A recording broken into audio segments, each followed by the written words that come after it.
Dawson's Rambles. Hey YouTube, Dawson Ryder here. We interrupt your usual Boom Boonger Sunday to talk about a breakdown for our first teaser trailer for the King-ohger team-up double feature with Red Tide and Death Valley. No, with King-ohger, wait, King-ohger with King-ohger. That'll be a different one. Will they do a Go Busters versus Go Busters? With King-ohger and DonBrothers and King-ohger and Kyoryuger. Now that the finale is ended, we got a teaser trailer for it. I got it here. I'm going to skim through and break down and discuss it. The beginning of it is for the DonBrothers portion. It just kind of initially shows us catching up with the DonBrothers a bit. I have to say, like, the DonBrothers one in particular, I feel has that cliche we have nowadays where a lot of people say modern trailers show you the whole movie. This, like, DonBrothers trailer feels like I can just extrapolate the whole movie from it. Like, you have them, okay, we're catching up with the DonBrothers, seeing what they're up to, all the characters, all that fun stuff, some classic DonBrother antics. Then we see the DonBrothers characters transported to the King-ohger world, being like, what the hell is going on here? Can someone tell me what the hell is going on here? That wasn't very good, let me try again. Can someone tell me what the hell is going on here? No, I still didn't do it justice. I didn't have enough mavity to the situation. Of course, as they're in this world, we get to see them interact with the King-ohgers, and there's a couple good matchups, like you have Kiji brother? What was his name? I forget everyone's names already. Kiji brother, let's call them by the ranger names. Seeing Rackley's and his wife, which makes a lot of sense because of the romantic aspect. You got the two Blue Rangers facing us, obviously what they have in common being Blue Rangers. But then I think we have interesting here is you have Oni's sister with Rita, which at first I was like, what do they have in common? I'm like, actually, Rita's a big fan of Muffin. Oni's sister does all the manga stuff. I think that could be a good combo.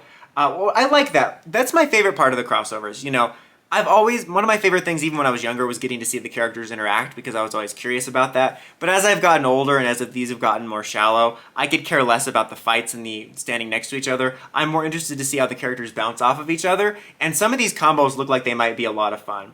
But then it looks like you have Don Momotaro and Gira in conflict, and then the Rangers fight, presumably over an idiotic misunderstanding, which, you know, I'm not really looking forward to that aspect so much. But then by the end, you see the two Reds smiling at each other, so again, you can extrapolate the plot.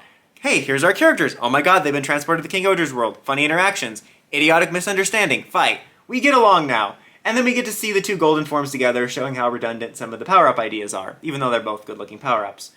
But then, now to the Kyoryuger part. First off, kind of making a big deal about the fact that Daigo is actually back. We actually got Daigo, we got everybody back for this, which is really cool because obviously those two, Daigo and Uchi, didn't make it in. We have this plot here where it looks like Gira has either been turned evil or there's like a Gira clone or something, because we do see little bits of regular Gira in this, but I'm going to presume it's Gira being taken over somehow, looking all evil with like a very vampire-y collar thing going on, and you have like them showing up on Earth somehow and King going to confront him. And he gets this cool new monster form, which looks really badass, which reminds me of that monster form we saw from the first King of Terra that showed up in the movie and in the finale. It looks really cool. If they were doing more Sentai figure arts, I would love a Sentai figure art of this, and that first King Rackley. So yeah, it looks like the plot's going to revolve around Gira somehow being turned evil, again, or some sort of Gira clone. I don't know why, it's just really reminding me of Negadeno for some reason, and them ending up on Earth and having this big fight. Prince is there, which I'm really not that excited by. Like, ordinarily I'd be excited to see, like, oh, Prince interact with Daigo, but Prince was just so bad that I'm not really looking forward to that aspect. And then we get into some of the new toy stuff introduced. So there's a very quick blink and you missed it shot. They do show off these new power-ups quite a bit, but there's a blink and you missed it shot of a new Gabo revolver that King has,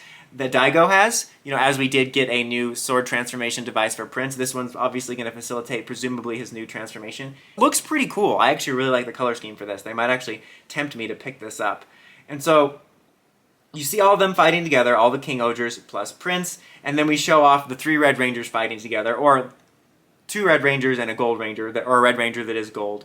I love gold! Oh yes, that's a keeper. We have this new power-up here for King, and I have mixed feelings on it. Like, I do like that we're getting it. I really do like the idea behind the helmet, and actually I do like the helmet in general. It's kind of like taking the general idea of the helmet, which is like the T-Rex biting and becoming the visor, and it makes it more like a complete design of Gabutira, which I really like. And there's like black accents to it, but it just doesn't flow right for me. I don't know what it is. I like the idea behind the helmet in a vacuum, but everything else just doesn't flow quite right for me. It is pretty cool to see him dual wielding the shotguns though. And then we also do get this weird new like Kyoryuger based power up for King, which is very gaudy looking. It's very busy. I'm like halfway between like, man, that's fugly, but it's also kind of fun and cool. I kind of dig that. I'm going to presume that's going to have some other sort of toy to be sold with it. And then we have a shot of all the Rangers together, Samurai Forever. Rangers together, Samurai Forever! That was terrible. That was worse somehow than, what the hell is going on here? So I'm decently excited for this. You guys know I'm pretty lukewarm on team-ups. I have to say, though, I'm really glad, like I've mentioned in the past, that we are doing a traditional DonBrothers team-up, because I hated what was done with the GoBusters Kyoryuger one, because I always liked the tradition of getting to see the current cast meet the last cast, and I hate that the GoBusters were robbed of that, and I'm glad that we're not robbing the DonBrothers of that. But I'll be honest with you, I'm not that excited for the DonBrothers portion. I mean, I am interested to see the interactions for sure, and despite the fact that I honestly do quite like DonBrothers, I feel like I haven't really missed them that much. So like, I'm not like, oh, I can't wait to see them again. It's like, yeah, this will be enjoyable, but I'm actually far more looking forward to the Kyoryuger one, which seems really weird because it's a very forced anniversary thing, but they integrated it into the series well. Despite the fact that Prince had that very intrusive appearance during a pretty significant arc, I'm glad that they held off following up on this, and I'm actually really looking forward to this because they already set it up. I'll be interested to see how much more mythology ties there are. I'm excited to see the whole Kyoryuger cast again, and it just looks a lot more interesting and fun, and I'm interested to see these new power-ups. So yeah, I would say that this is probably the most interested and excited I've been for a team-up in a while. I was interested in the DonBrothers Zenkaiger one because I was hoping they were going to do something more with Zenkaiser Black than a joke. Silly me. This one looks like it'll be fun. I think it'll be interesting to see the double feature aspect, and I'm actually really quite looking forward to the second half. From this trailer, it doesn't seem like they're going to converge. It seems like they're both going to be very self-contained. I thought there was a chance it might be the I Party with Victorious approach of the Zenkaiger DonBrothers one. Who knows, maybe it still will be. But yeah, Blu-ray comes out on October 9th, and then I think 4/26 here is the release date for it. Be interested to see what the premium Bandai items are, but what do you guys think? You excited for this? Let me know in the comments. As always, until next time, don't forget to like, comment, subscribe, and climb the steps and ring that bell to get notifications for our videos. DawsonRider, signing out.